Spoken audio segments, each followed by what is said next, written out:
Pemerintah Kabupaten Berau pada Rabu 30 Desember 2020 gelar rapat terkait dihentikannya kegiatan penambangan pasir galiansi di Kabupaten Berau dan menyusul dengan berakhirnya perizinan para penambang pasir tersebut. PLT Bupati Berau saat diwawancarai awak media seusai rapat mengatakan dulu kewenangan pemberian izin galiansi ada di kabupaten.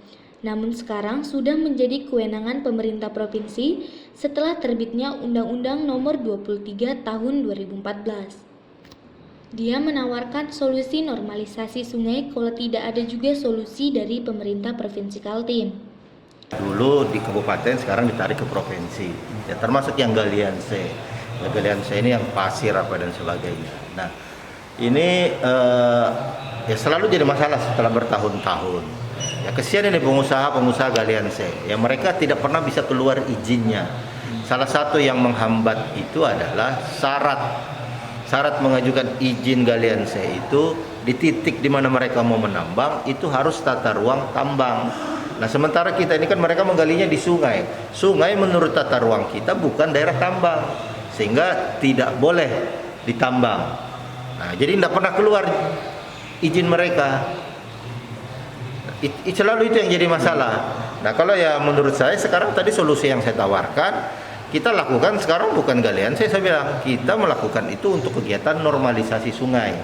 Sebab ini juga daerah yang dilewati oleh kapal. Kalau pasirnya tidak dikeruk-keruk, nanti terjadi pengendapan, kapal tidak bisa lewat.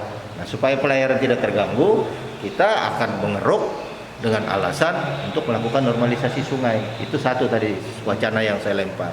Yang kedua, ya jangan juga menganggap tata ruang itu harus sesuai 100%. Ya dalam prakteknya kan banyak itu yang tidak sesuai 100%. Seperti saya sampaikan tadi. Ini ada kegiatan-kegiatan pembangunan apa dan sebagainya memakai galian C yang ilegal, berarti hasil pembangunan itu juga ilegal dong. Ya, apa bedanya sekarang ketika polisi menangkap ada yang membangun menggunakan ulin, padahal ulin itu dilarang. Ya ini sama saja sekarang pada kalau pasirnya dari kegiatan ilegal juga hasil pembangunannya juga ilegal dong. Nah, termasuk kita sekarang tidak bisa menerima pajak dari mereka sebab kegiatan mereka ilegal. Termasuk sekarang ini ada lahan kita yang disewa oleh penambang itu juga tidak boleh karena kegiatan mereka ilegal. Panjang. Dan kalau terus-terusan tidak boleh mereka keruk, lama-lama mengendap itu kapal juga tidak bisa lewat. Panjang lagi cerita, distribusi barang apa nanti terganggu. Ya. Nah, ini masalahnya ini kewenangan provinsi dan provinsi tidak punya jalan keluar saya lihat. Kepala DPMTS Berau, Samsul Abidin berpendapat bahwa proses perizinan itu harus sesuai ketentuan. Namun menurut dia, permasalahannya persyaratan mengurus itu agak susah oleh penambang pasir. Karena mereka harus mengurus aspek teknis dari balai wilayah sungai, sementara di sisi lain, penambang pasir berhadapan dengan aparat penegak hukum, di mana galiansi di Berau ini memiliki izin tapi sudah mati, dan harus diperpanjang, namun ketika mereka memperpanjang selalu ditolak dengan alasan tersebut. Kemungkinannya itu agak susah dipenuhi oleh para penambang pasir, karena satu, dia harus mengurus aspek teknis atau rekomendasi apapun namanya dari Badan Wilayah Sungai Kalimantan 5 di Tarakan. Nah, dalam aspek teknis itu si pemohon mencantumkan titik koordinat dan lokasinya harus berada di kawasan wilayah tambang. Mana ada kawasan wilayah tambang di sungai? Tata ruang kabupaten maupun provinsi tidak mencantumkan itu. Nah, jadi sebenarnya kewenangan itu ada pada Kementerian SDM, aturannya dari SDM, nah penyelenggaranya di bawah yang baku hantam. Nah kita mau apa? Ya kesimpulannya kita tetap si pemohon yang memohon, kita berikan rekomendasi, kita keluarkan aspek teknis berdasarkan informasi tata ruang, ya silakan mereka urus ke provinsi. Yang kita membuat sedih sekarang, golongan C itu pun sudah tertarik ke pusat. Silakan aja seperti Coleng segala macam itu kan, Sultan mengurusnya ke Jakarta sana. Nah, bukan lagi ribet deh. Sementara kita butuh kan bahan baku bangunan. Nah, sementara sisi kita berhadapan dengan aparat penegak hukum. Iya, kita hanya rekomendasi karena bukan kewenangan kita.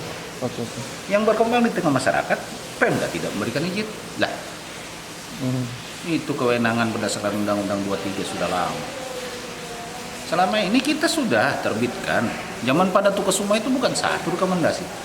Tapi sampai sekarang ini tidak manfaat. Tidak ada izin terbit dari provinsi. Apakah mereka tidak ngurus atau tertolak di provinsi? Kita tidak pernah mendapat informasi. E-News akan terus hadir mengabarkan berita-berita terkini untuk Anda pemirsa. Tim Liputan E-News melaporkan.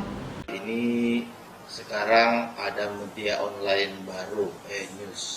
Harapan saya kepada seluruh masyarakat Kabupaten Berau kiranya bisa senantiasa untuk melakukan komunikasi, kemudian interaksi dengan E-News setiap saat. Nah, melalui ini saya mengajak kepada seluruh masyarakat, ayo mari kita tonton apa yang ditayangkan oleh E-News ini. Saya lihat dan saya dengar mereka punya konsep baru. Wajib ini kelihatannya untuk dicoba, diketahui lebih dalam. Kelihatannya programnya ke depan bagus gitu ya. Mari kita ikuti dengan cara follow, Subscribe Like dan komen. supaya media ini bisa menjadi media yang menjadi favorit kita di masa yang akan datang. Bisa menjadi penyambung lidah masyarakat dengan pemerintah dan semua stakeholder.